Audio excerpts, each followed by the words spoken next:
What is going on, everyone? It's Brody back again with another tennis topic, and today's tennis topic is going to be my guide to understanding all of the different lines that Babolat has in their tennis racket lineup right now.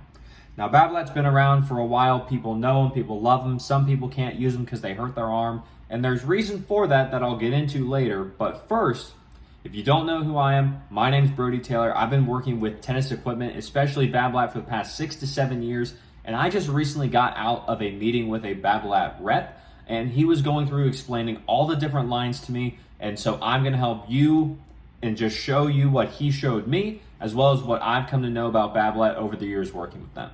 So the biggest thing about Babolat tennis rackets is that these rackets are probably the most powerful racket on the market, no matter who you look at, excluding like oversized rackets or anything like that.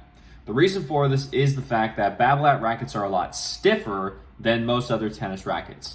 The stiffness of a Babolat tennis racket being higher usually allows it to be more powerful, but it does tend to hurt people's arm a little bit more. So if you've ever had tennis elbow, or if you want to help prevent tennis elbow, or if you've had any kind of like arm surgeries in the past, Babolat may not be the best brand to use because they're not the most arm friendly since they're that stiff.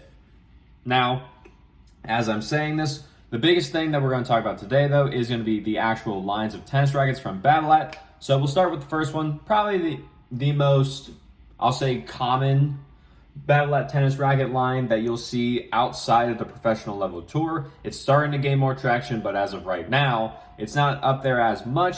Babolat's trying to push it up there, but they have one more racket that's a little bit more, I'll say, familiar to the pros. But for all of us mortal players, the most popular Babolat racket is most likely going to be the Pure Drive line of racket. So the Pure Drive, as you can see, this one is their blue racket. The blue racket seems to be, not only with Babolat but with other brands, is that the blue racket is an all-around style racket. It's just usually more powerful. It plays well from anywhere on the court, and it usually comes in the most variations so that people have as many options as they need, whether they're just starting out, they've been playing for a while, they played professionally, or they just want a little bit more help from the racket in terms of, say, a longer racket or anything like that. The Pure Drive tends to have the most characteristics, as well as most of the other blue rackets being the all-around style rackets from any manufacturer. Now, with the Pure Drive, we have the actual Pure Drive itself. Crazy, I know. We have the Pure Drive Team. We have the Light. We have the Tour. We have the Plus. Then we have the 98. Let's see. And then we have the 107 and the 110. And if you just saw me look down, I was just looking at my notes, make sure I got all the ones listed. If I missed any, comment down below, let me know. But I think I got all of them for the Pure Drive. I'll do that again as we go throughout the video, just to actually explain what all is going on and make sure I have all the rackets listed. Now with the Pure Drive, like I was saying, biggest thing about this racket is that it is power. If you're looking for a racket that's got power, Pure Drive is arguably going to be one of the most powerful rackets, no matter where you look in tennis. This racket's been around, tried and true, been played on the professional tour, probably their most popular frame. Babolat Pure Drive, nothing but power in an already powerful frame. This thing's got a lot of kick to it. This one's also probably going to be the hardest on the arm. So if you've had those injuries or any issues with tennis elbow, or you want something that's going to be easy on your arm, stay away from this one. But if you can handle it, it plays really well, and I'll have a review of it coming out here soon, so be on the lookout for that. Now, next up in Babolat's line is going to be, barring the Pure Drive, we have the Pure, if I could spell, we have the Pure Aero. Now, like I said, the Pure Aero, this is probably the racket that is most common you'll see on the professional tour. They have a bunch of different versions of it up there, but there's a big reason for that. Not only is it endorsed by Rafa Nadal himself, you have Carlos Alcaraz, you have Holger Rune, and you have many other players that are using the Pure Aero in some way, shape, or form. And it's because that this racket is going to be Babolat's spin racket. So with as much spin as you can get, Babolat tried to make this racket as aerodynamic as possible. It's going to increase spin no matter what because the strings are farther apart inside the racket so that they move more and they can create more spin, more power, which some people use to help better control the ball. Some use it just for the spin to get a lot better placement. It's all up to personal preference how you play, but the Aero has a bunch of different configurations which we're about to go through. And first one being the just standard Pure Aero. I know, crazy. Then you also have the team. You have the light. You have I believe the Pure Aero still has a tour, so we'll write that one down. You have the 98, the Pure Aero Plus, the Pure Aero Rafa, as well as the Rafa Origin.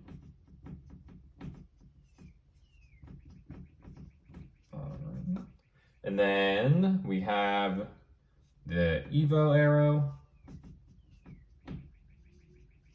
and the Evo Aero Light.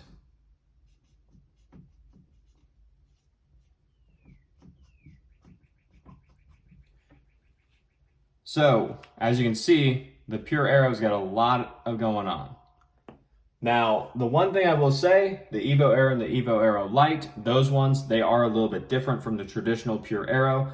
Those are one of the ones I was explaining a little bit earlier. They are in a different category than the regular Pure Aero. I just put them here because they will show up again later. But this is the line that they do kind of go with, and that's what they're based off of. Now, out of all these frames, the Pure Aero, all these are going to be designed to give you more spin. The Aero itself, standard. The team, the light, these are going to be lighter weight versions. You have the Tour and the 98. Those two are both going to be heavier a little bit, but plus the same weight as the traditional Pure Aero. However, it's just going to be a little bit longer. And then the Rafa, this is going to be a light version of the Pure Aero, almost about the same weight as the Pure Aero team. And then the Rafa Origin is going to be the heaviest one of all of them. What Babolat decided to go ahead and do with the Rafa Origin is the fact that the Rafa Origin has very close to Rafa's actual specs that he is using currently. So for us mortal players, the racket can be very demanding, very heavy, and not play very well for us. But if you're Rafa Nadal, it does great. So that's why Rafa uses it. And his is probably still even a little bit more different. This is just the closest that they would allow us to get as mortals to where we don't actually hurt ourselves too much by using Rafa's actual specs. And then, like I said, the Evo Aero and the Evo Aero Light, those are going to be more of the, I'll say, lower entry cost point for the Babolat Pure Aero. It's for people who haven't necessarily decided to go to the full price or the actual specific Pure Aero line, or if they're a transitioning junior player coming from their first junior racket to their first adult racket. They're usually a little bit lighter, so it's easier for them to use rather than going and jumping up to the full Pure Aero, which can be quite a massive jump coming from just a normal 26 or 25-inch racket, depending on how fast the junior grew or how fast their skill level is increasing. But these two, the Pure Aero and the Pure Drive, those are going to be probably the two biggest ones from Babolat. And then there is one more, which we'll get to right now on this side. That's going to be Pure Strike. And I ran out of room. Okay. Now, the Pure Strike, biggest thing for this racket, the Pure Strike is Babolat's control-oriented racket. So we have control over here. All right, and Babolat was kind enough to do it to where when they made these, they just kept it pretty simple. That's why they only really have three main lines. They have power, spin, and control. They wanted to keep it simple, so anyone who knew if someone's using a Pure Drive, it's more powerful, and that's what's helping. Anyone who wanted to use the Pure Aero, they knew that's going to help with spin. Anyone who wanted the Pure Strike, that's going to help with control. And that's everything that they wanted to do, because Babolat kept it simple, made it easy for everyone to understand, and it's easy for anyone to get in and start using a Babolat racket rather than just going in and having to try and figure out everything on their own by having multiple different rackets, multiple different lines, and no one knows what's going on, like with some of the other brands that are out there currently.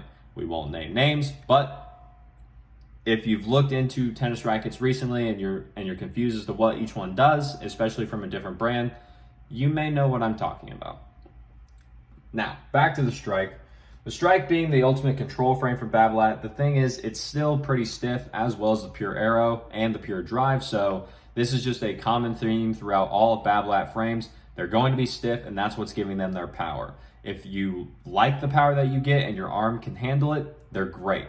If your arm is not the most friendly to having a lot more feedback or vibration get sent to it, especially if you've had shoulder surgery or injury before, I will keep repeating this because it's very important, then you should probably stay away from these frames. Now, with the Pure Strike in itself being control, you have the normal Pure Strike, which is a 98 and a 16 by 19 string pattern. You have a 98 with an 18 by 20. You have a Pure Strike 100, that is 16 by 19. You have a Pure Strike 100, that is 16 by 20, so a little bit different. Then we have the 97. You have the Pure Strike Team.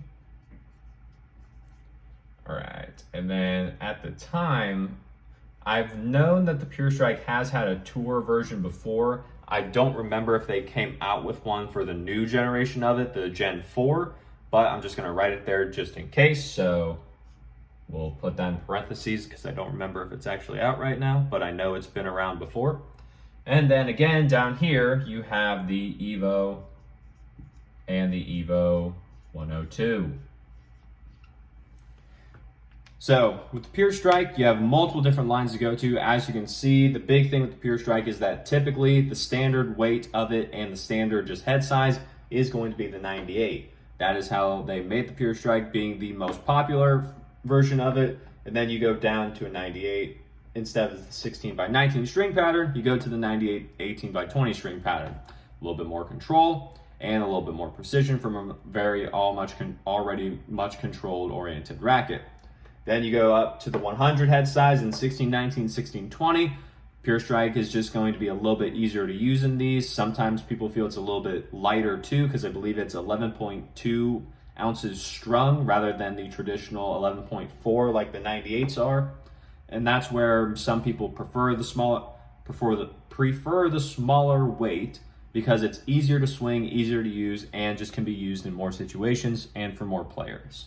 Now, then you go to the 97, pretty hard to use. I actually have the old version of that, the Pure Strike VS. That's what it was called before they just switched it to the 97. I actually just got one of those recently, and I'll be hitting with it just to make sure that I can see the difference between the old version and the new version.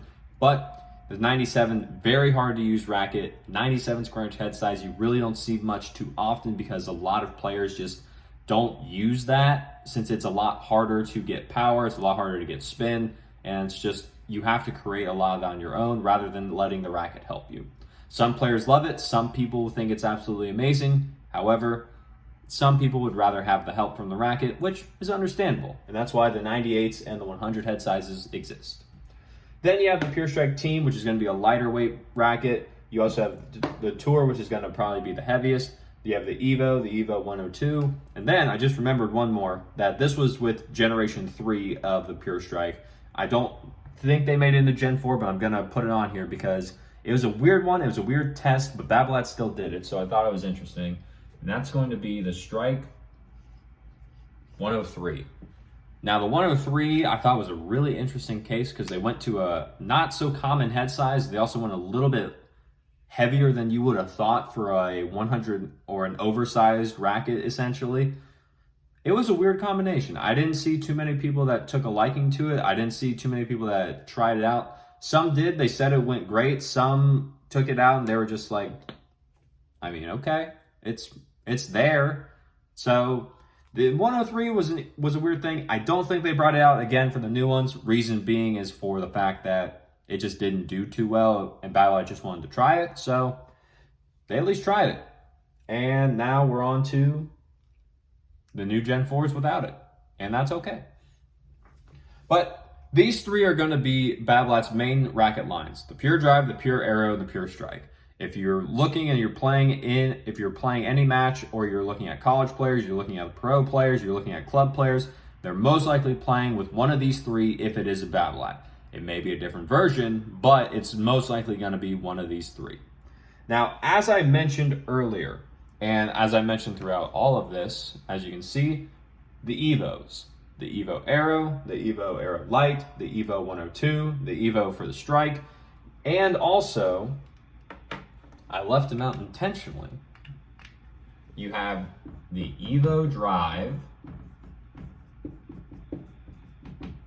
you have the Evo Drive Light,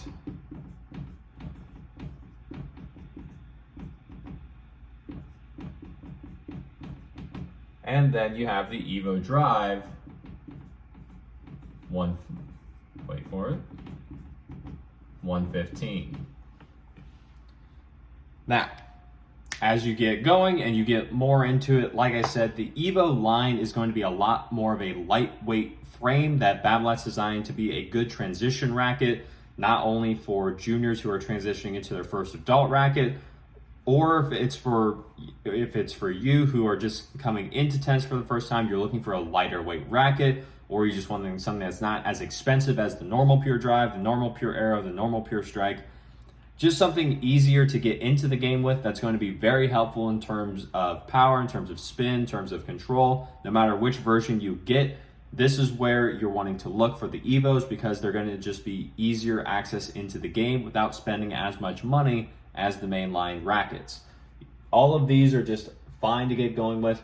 Nothing's gonna hurt you unless you are just more prone to tennis elbow or injury from that. They're all going to be pretty stiff. This is just Babolat we're talking about. That is across the board what's going to happen no matter which racket you look at. Now, these are going to be the main things to look at when you're looking at Babolat tennis rackets. Oh, the one other thing that you can start to do is, if you're really looking for the lower price point, the lowest you can possibly get a Babolat racket for, that's where you're going to find these last few ones that I'll talk about that are going to be a little bit more, I'll say, cost friendly, but probably won't last you as long and probably won't play the best. So we'll come over here under the Pure Drive and we'll go with the Evoke. That's a K, 102, and the Tour 105. This is also Evoke. And the Evoke Tour 105, these two will be the lowest cost racket. I think they're about like around $65, maybe a little lower than that. So if you're just looking for a basic frame to get going, you've never played tennis before, you just want something that's not going to break the bank, it's under $100, and you can just get in, grab the racket, go out and start playing with it, because these should be pre-strung, then the Evoke line you can go ahead and do.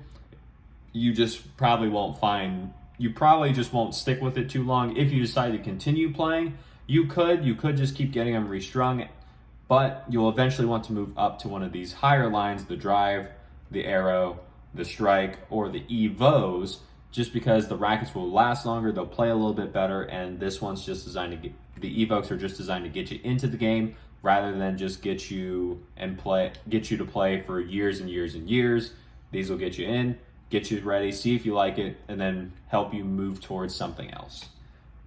Then, besides the Evokes, if you have a little bit more money that you're willing to spend to start in on your racket, there is one more line, and that's going to be the Boosts. Now, with the Boosts, you have the Rafa, you have the Aero Boost, you have the Drive, and the Strike.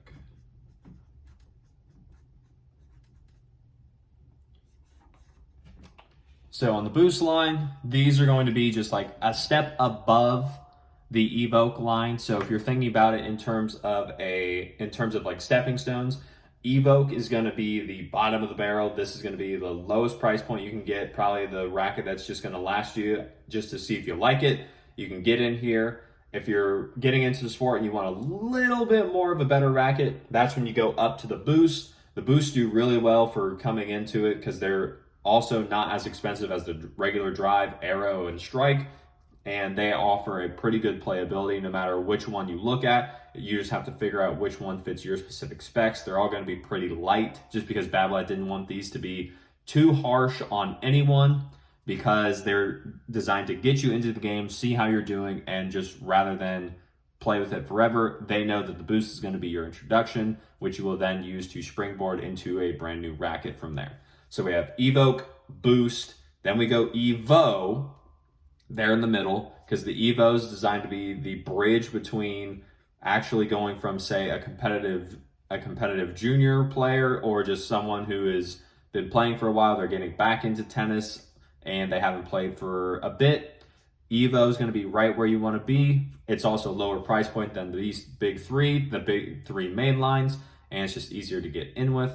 And then above the Evo, you have the main three with all their different variations. You have the Drive, the Strike, and the Aero. Not necessarily in that order. That's just the way they came out of my mouth.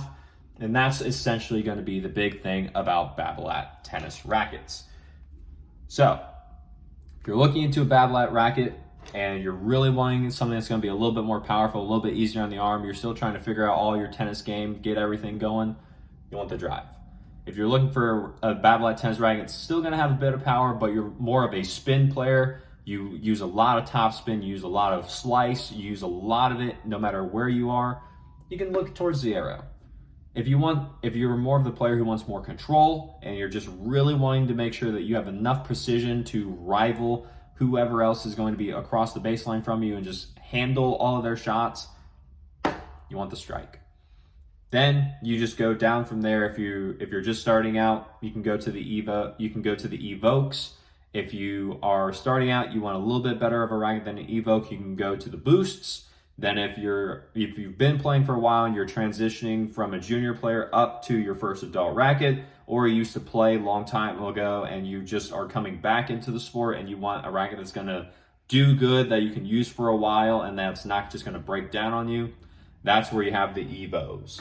So, with that being said, I hope you enjoyed the video and got some value from it. Leave a like on the video if you did. Comment down below any more questions that you may have about Babolat tennis rackets. I'll get to them as soon as I can. Subscribe to the channel so that we can grow this channel and get the information out from the people who have it to the people who need it. There's a lot of tennis misinformation in the tennis community, so I took it upon myself to make this channel so that we can get the information from the people who have it to the people who need it. And, as always, take care.